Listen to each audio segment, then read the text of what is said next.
Hello ಸ್ನೇಹಿತರೆ, ಎಲ್ಲರಿಗೂ ನಮಸ್ಕಾರ. ಇವತ್ತಿನ ವಿಡಿಯೋ ಬಂದ್ಬಿಟ್ಟು ಕ್ಯಾಪ್ಸಿಕಮ್ ಬೆಳೆಯಲ್ಲಿ ಯಾಕೆ ಲಾಸ್ ಆಗ್ತಾಯಿದ್ದಾರೆ ಅಂತ. ಇದು ಫಸ್ಟು ಪಾಯಿಂಟು. ಕ್ಯಾಪ್ಸಿಕಮ್ ಮಾಡಿರ್ತೀವಿ, ಬೆಳೆಗೆ ರೇಟ್ ಇರಲ್ಲ, ಕಾಯಿ ಚೆನ್ನಾಗಿ ಬಂದಿರುತ್ತೆ. ಆ ಟೈಮಲ್ಲಿ ಏನು ಮಾಡ್ತಾರೆ ನಮ್ಮ ರೈತರು ಸ್ಪ್ರೇ ಮಾಡೋದು ಕಮ್ಮಿ ಮಾಡಿಬಿಡ್ತಾರೆ, ಅದನ್ನು ಮೇಂಟೈನ್ ಮಾಡೋದು ಕಮ್ಮಿ ಮಾಡ್ತಾರೆ. ಅದು ಆ ಟೈಮಲ್ಲಿ ನಶಿಸಿ ಹೋಗುತ್ತೆ. ವಿಡಿಯೋನ ಸ್ಕಿಪ್ ಮಾಡಿದೆ ಕೊನೆ ತನಕ ನೋಡಿ, ಒಳ್ಳೆ ಮಾಹಿತಿ ಇದೆ. ಆವಾಗ ನಶಿಸಿ ಹೋಗುತ್ತೆ.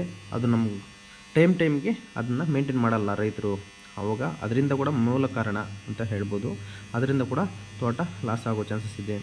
ವಿಡಿಯೋನ ಸ್ಕಿಪ್ ಮಾಡಿದೆ ಕೊನೆ ತನಕ ನೋಡಿ, ಒಳ್ಳೆ ಮಾಹಿತಿ ಇದೆ ಅಂತ ಹೇಳೋಕ್ಕೆ ಇಷ್ಟಪಡ್ತೀನಿ. ಹೆಲೋ ಸ್ನೇಹಿತರೆ, ಎಲ್ಲರಿಗೂ ನಮಸ್ಕಾರ. ನಾನು ನಿಮ್ಮ ವಿಲೇಜ್ ಟ್ರಾವೆಲರ್ ಅನಿಲ್ ಮಾತಾಡೋದು. ಎಲ್ಲರೂ ನನಗೆ ತುಂಬ ಖುಷಿಯಾಯಿತು. ನಮ್ಮ ವ್ಯೂವರ್ಸ್ ಎಲ್ಲ ಫೋನ್ ಮಾಡಿ ಒಳ್ಳೆ ಮಾಹಿತಿ ಕೊಡ್ತಾಯಿದ್ದೀರಾ. ಇದೇ ಥರ ಕಂಟಿನ್ಯೂ ಮಾಡಿ, ಎಲ್ಲರಿಗೆಲ್ಲ ಅನುಕೂಲ ಆಗುತ್ತೆ ಅಂತ ಹೇಳ್ತಾ ಇದ್ದಾರೆ.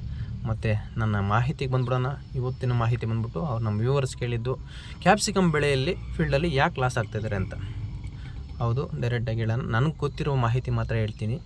ಯಾಕೆ ಲಾಸ್ ಆಗ್ತಾಯಿದ್ದಾರೆ ಅಂತಂದರೆ, ನಾವು ಮೊದಲಿಗೆ ಈ ನೆಲ ಸಿದ್ಧತೆಗೆ ಬಂದ್ಬಿಡೋಣ. ನೆಲ ಸಿದ್ಧತೆ ಅನ್ನೋದು ಭಾರಿ ಇಂಪಾರ್ಟೆಂಟು ಯಾವುದರಲ್ಲಿ, ಕ್ಯಾಪ್ಸಿಕಮಲ್ಲಿ. ಯಾಕಂದರೆ ಇದು ತರಕಾರಿ ಬೆಳೆಗಳಲ್ಲಿ ಅತ್ಯಂತ ದೀರ್ಘಕಾಲಿಕ ಬೆಳೆ ಅಂತ ಹೇಳೋಕ್ಕೆ ಇಷ್ಟಪಡ್ತೀನಿ. ಹೆಂಗಂದರೆ ಇಂದು ವರ್ಷವರೆಗೂ ಕ್ಯಾಪ್ಸಿಕಮ್ನ ನಾವು ಉಳಿಸ್ಕೋಬೋದು. ಆದ ಕಾರಣದಿಂದ ನಾವು ನೆಲ ಸಿದ್ಧತೆ ಯಾವ ಥರ ಮಾಡ್ಕೋಬೇಕು ಅನ್ನೋ ಅರಿವಿರಲ್ಲ. ಹಂಗೆ ಅಂದರೆ ಇವಾಗ ಈ ಕ್ಯಾಪ್ಸಿಕಮ್ ಹಾಕಬೇಕು ಅನಿಸುತ್ತೆ ಅವ್ರಿಗೆ, ರೈತರಿಗೆ. ಆವಾಗ ಹಂಗೆ ರೆಡಿ ಮಾಡಿಬಿಟ್ಟು ಕ್ಯಾಪ್ಸಿಕಮ್ ಉಣ್ಬಿಡ್ತಾರೆ. ಯಾವುದೋ ಬೆಳೆ ಇರುತ್ತೆ, ಬೆಳೆ ಮುಗಿದಿದ ತಕ್ಷಣ ಒಂದೇ ಒಂದು ವಾರಕ್ಕೆ ನೆಲ ಹದ ಮಾಡಿಬಿಟ್ಟು ಈ ಬೆಡ್ ಹಾಕ್ಸ್ಬಿಟ್ಟು ಮೆಶ್ ಹಾಕಿ ಕ್ಯಾಪ್ಸಿಕಮ್ ಮಾಡಿಬಿಡ್ತಾರೆ. ಅದರಲ್ಲಿ ಒಳ್ಳೆ ಬೆಳೆ ಎಕ್ಸ್ಪೆಕ್ಟೇಷನ್ ಮಾಡೋಕ್ಕೆ ಆಗಲ್ಲ, ಯಾವುದೇ ಕಾರಣಕ್ಕೂ ಆಗಲ್ಲ. ಯಾಕಂದರೆ ಅದರಲ್ಲಿ ಬೇಡದೇ ಇರುವಂತಹ ಬ್ಯಾಕ್ಟೀರಿಯಾಸ್ ಎಲ್ಲ ಹಂಗೆ ಉಳ್ಕೊಂಡಿರುತ್ತೆ, ಸತ್ತಿರಲ್ಲ. ಮತ್ತು ಅದಕ್ಕೆ ಬೇಕಾಗಿರುವಂತಹ ಬ್ಯಾಕ್ಟೀರಿಯಾಸ್ ಎಲ್ಲ ಅದರಲ್ಲಿ ಇರಲ್ಲ, ಖಾಲಿಯಾಗಿರುತ್ತೆ. ಇದು ಕಾರಣದಿಂದ ಅಲ್ಲಿ ಒಳ್ಳೆ ಇಳುವರಿ ಕೂಡ ಎಕ್ಸ್ಪೆಕ್ಟೇಷನ್ ಮಾಡೋಕ್ಕಾಗಲ್ಲ. ಈ ಥರ ಕೂಡ ಲಾಸ್ ಆಗುತ್ತೆ. ಮತ್ತು ವಾತಾವರಣ, ಈ ಯಾವ ವಾತಾವರಣದಲ್ಲಿ ಯಾವ ಬೆಳೆ ಬೆಳಿಬೇಕು ಅನುಭವ ಇರಲ್ಲ. ಯಾರು ಹೇಳ್ತಾರೆ, ಕೇಳ್ಬಿಡ್ತಾರೆ, ಮಾಡ್ತಾರೆ, ಅದರಲ್ಲಿ ಲಾಸ್ ಆಗ್ತಾರೆ. ಮತ್ತು ಬೆಳೆ ಚೆನ್ನಾಗಿ ಬಂದಿರುತ್ತೆ.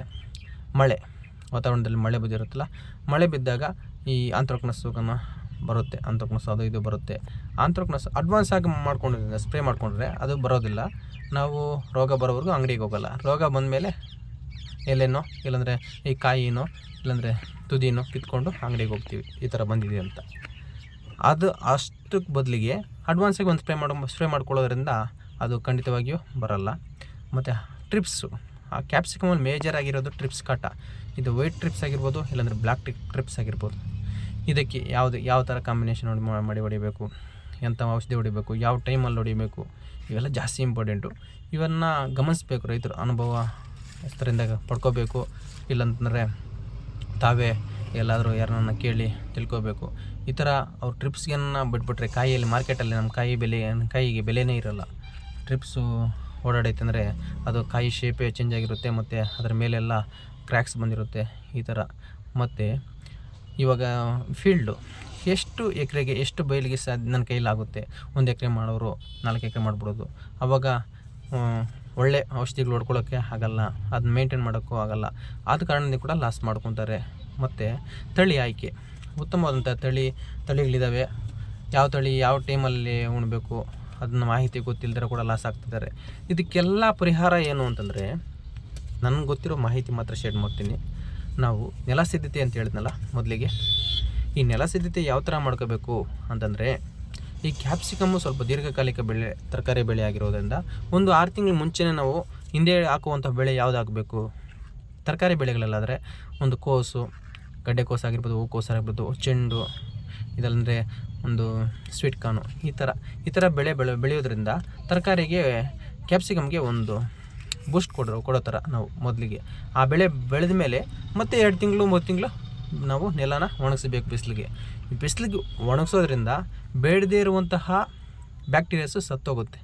ಇಲ್ಲಾಂದರೆ ನೀವು ಖಾಲಿಯಾಗೇ ಇರ್ತೀನಿ ಅಂತಂದರೆ ಈ ಹುರುಳಿ ಗಿಡ ಹಸಿರೆಲೆ ಗೊಬ್ಬರವಾಗಿ ಮಳೆಗಾಲದಲ್ಲಿ ಹಾಕ್ಕೊಂಬಿಟ್ರೆ, ಅದನ್ನು ಕಟ್ರಾಕೊಂಡು ಮತ್ತು ನೆಲ ಒಣಗಿಸಿದ್ರೆ ಅದು ಕೂಡ ಒಳ್ಳೆ ಒಂದು ಗೊಬ್ಬರ ಥರ ಸಿಗುತ್ತೆ ನಮಗೂ.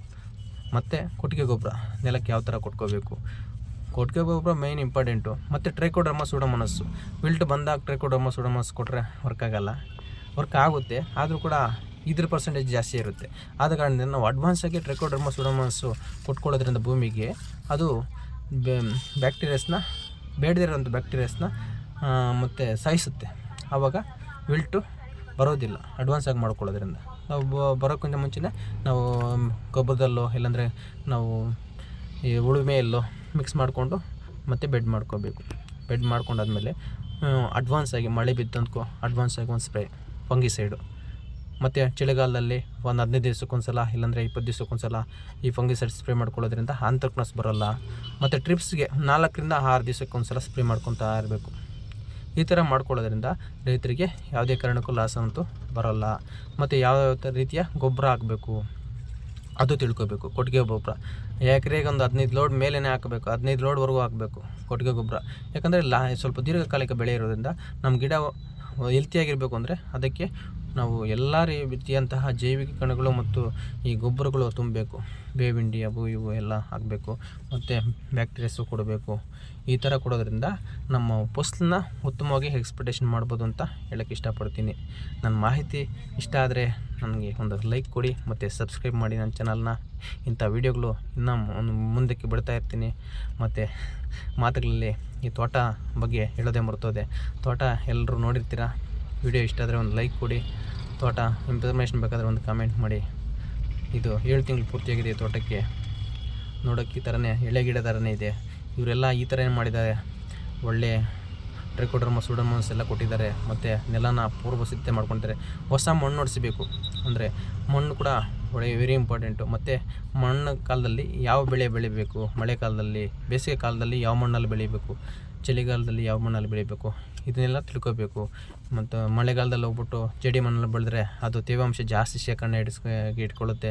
ಗಿಡ ಒಂಥರ ಹಣ್ಣೆಲೆ ಬಂದ್ಬಿಡೋದು, ಇಲ್ಲಾಂದರೆ ಸುಕ್ಕೋಗೋದು, ಮತ್ತು ಈ ಆಂತ್ರಕ್ನೋಸ್ ಬರೋದು ಇದೆಲ್ಲ ಜಾಸ್ತಿ ಆಗುತ್ತೆ.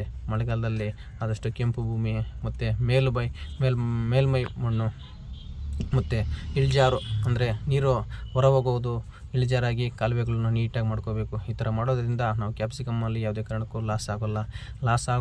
ಆಗಿರುವಂತಹವರು ಇದರಲ್ಲಿ ಜಾಸ್ತಿ ಇದ್ದಾರೆ, ದುಡ್ಡು ಮಾಡಿರೋರು ಜಾಸ್ತಿ ಇದ್ದಾರೆ. ನನ್ನ ವಿಡಿಯೋ ನಿಮಗೆ ಇಷ್ಟ ಆದರೆ ಒಂದು ಲೈಕ್ ಕೊಡಿ ಅಂತ ಕೇಳೋಕ್ಕೆ ಇಷ್ಟಪಡ್ತೀನಿ. ಮತ್ತು ಶೇರ್ ಮಾಡಿ. ಆದಷ್ಟು ನಮ್ಮ ರೈತರಿಗೆ ಮಾಹಿತಿ ಇಷ್ಟ ಆಗಿದರೆ ಎಲ್ಲರೂ ಲೈಕ್ ಮಾಡಿ.